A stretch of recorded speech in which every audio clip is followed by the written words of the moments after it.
ব্যাপারটা কেমন আপনি ভাবেন একবার, যে আপনি রাশিয়াকে উড়াই দিচ্ছেন অথবা রাশিয়াকে আপনি দখল করে নিয়েছেন বা রাশিয়ার সার্বভৌমত্ব হুমকির মুখে পড়ছে, খুবই গুরুত্বপূর্ণ স্থাপনাগুলোকে আপনি দখলের টার্গেট করছেন। হঠাৎ করে জমিন ভাইরা বিশাল একটা পারমাণবিক বোমা আকাশের দিকে উঠে গেল, অটোমেটিক উঠে গিয়া টার্গেটের যে জায়গাগুলো আগে সেট করে দেওয়া হয়েছে, হতে পারে সেটা আমেরিকা, হতে পারে সেটা যুক্তরাজ্য, হতে পারে এটা ফ্রান্স, জার্মানি বা আরো যারা মিত্ররা আছেন গুটিবাজরা, তাদের দেশে গিয়া একের পর এক ঘটনা ঘটাই দিচ্ছে। কারণ মেশিনটা টের পেয়ে গেছে তার যে স্রষ্টা অর্থাৎ রাশিয়া বিপদের মুখে আছে, হুমকির মুখে আছে। আর এটা তখনই হবে যখন রাশিয়া সম্পূর্ণ দখল হয়ে যাবে, শত্রুরা রাশিয়াকে কন্ট্রোল করতে চাইবে, ঠিক তখনই নিজ থেকে স্বয়ংক্রিয়ভাবে কোন রকম নির্দেশনা ছাড়া, সুইচ টিপা ছাড়া এটা আসমানে উঠবে, এটার গন্তব্যে পৌঁছে যাবে একের পর এক পারমাণবিক মিসাইল। এজ এ রেজাল্ট কি হবে? সারা বিশ্ব জুড়ে কোটি কোটি মানুষ মুহূর্তের মধ্যে নাই হয়ে যাবে।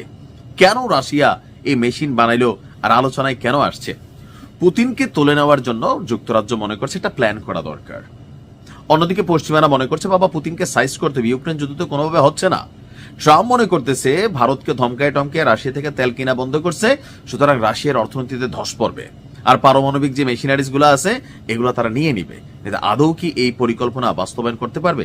পারবে না। কেন বলছি? এখন যে যোগটা আসছে এখানে, উত্তর কোরিয়ার দেখলে আপনি বুঝবেন খুব বড় একটা রাষ্ট্র না, বাংলাদেশ থেকে ছোট আমার মনে হয় সাইজে টাইজে যতটুকু, কিন্তু এই রাষ্ট্রটার কাছে এমন এমন মেশিনারিজ আছে যেটার কারণে খোদ আমেরিকা তারে ঘাটে না। মেশিনটার নাম কি? পারমাণবিক। দক্ষিণ কোরিয়ারও নাই, জাপানেরও নাই। কাজ লাগলে আমেরিকা থেকে হাওলা টানে, তারা সাপোর্ট দেয় কিন্তু তাদেরকে তৈরি করতে দেয় না। কেন? তাহলে তাদের তো মোরলগিরি শেষ হয়ে যাবে। বলা হচ্ছে রাশিয়ায় ডেড হ্যান্ড ব্যবস্থা নামক একটা জিনিস আছে, যার প্রকৃত নাম হচ্ছে পেরিমিটার।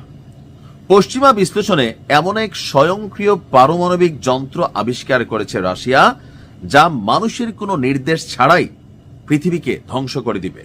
বিশেষ করে ইউক্রেন যুদ্ধের প্রেক্ষাপটে রাশিয়ার পারমাণবিক হুমকি বাড়ার সঙ্গে সঙ্গে এই ডেড হ্যান্ড আলোচনায় উঠে এসেছে। ভয়াবহ ধারণা কতটা বাস্তব আর কতটা গুজব, এ নিয়েও বেশ কিছু বক্তব্য আছে। বলা হচ্ছে যে প্যারিমিটার সিস্টেমকে বুঝতে হলে, অর্থাৎ এই মেশিনটাকে বুঝতে হলে শীতল যুদ্ধের সবচেয়ে উত্তেজনাপূর্ণ সময়গুলোতে যেতে হবে। 1970 এবং 80-র দশকে যুক্তরাষ্ট্র এবং তৎকালীন সোভিয়েত ইউনিয়ন, অর্থাৎ আজকের দিনের ইউক্রেনও কিন্তু সোভিয়েত ইউনিয়নের পার্ট ছিল। তারপর হচ্ছে ডেনমার্ক, সুইডেন, অনেকগুলো রাষ্ট্র এখন আছে, কাজাকিস্তান, আজারবাইজান, মানে কি কি জানি রাষ্ট্রগুলো আছে, এগুলা সোভিয়েত ইউনিয়নের মধ্যে ছিল। উভয় পক্ষই একে অপরকে নিশ্চিহ্ন করার জন্য নানান ধরনের অত্যাধুনিক অস্ত্র তৈরিতে আপনার প্রতিযোগিতা করছিল।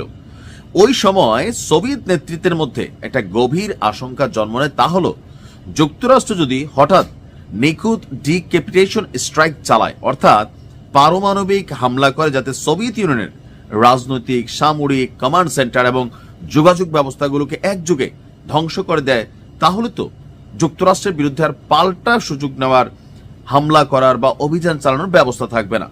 এই ভয় থেকে তৎকালীন প্রেক্ষাপটে সোভিয়েত ইউনিয়ন এমন একটি ব্যাকআপ ব্যবস্থার পরিকল্পনা করে যে, ধরেন রাশিয়াতে কেউ নাই, পুতিনকে ধরে নিয়ে গেছে, সামরিক অফিসাররা মরে গেছে, মানে টোটাল রাশিয়াকে লিড করবে কেউই নাই।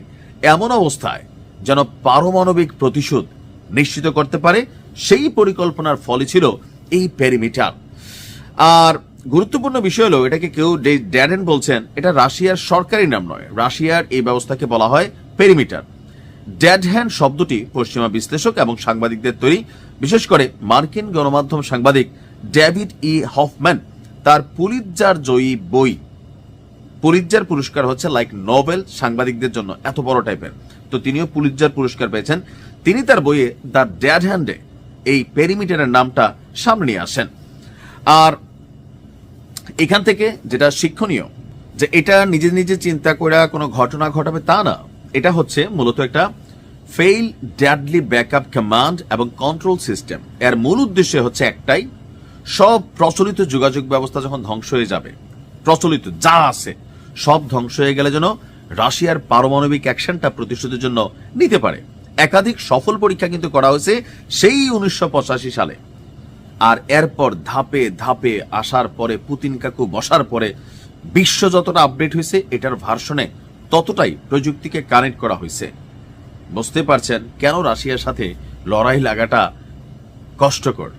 কি আছে আমাদের কাছে লড়াই করবেন? পারমাণবিক অস্ত্র যারাই বানাচ্ছে তারা এরকম ডেড হ্যান্ড, রাশিয়ারটা সবচেয়ে বড়, বাট এটার কাছাকাছি তো নিশ্চয়ই অনেকেই বানাচ্ছে। এগুলাই হচ্ছে বড় বড় রাষ্ট্রগুলোর শক্তির মূল ভিত্তি। আমরাও চাই আমাদের দেশে একদিন এরকম মেশিনারিজ তৈরি হোক। ভালো থাকুন।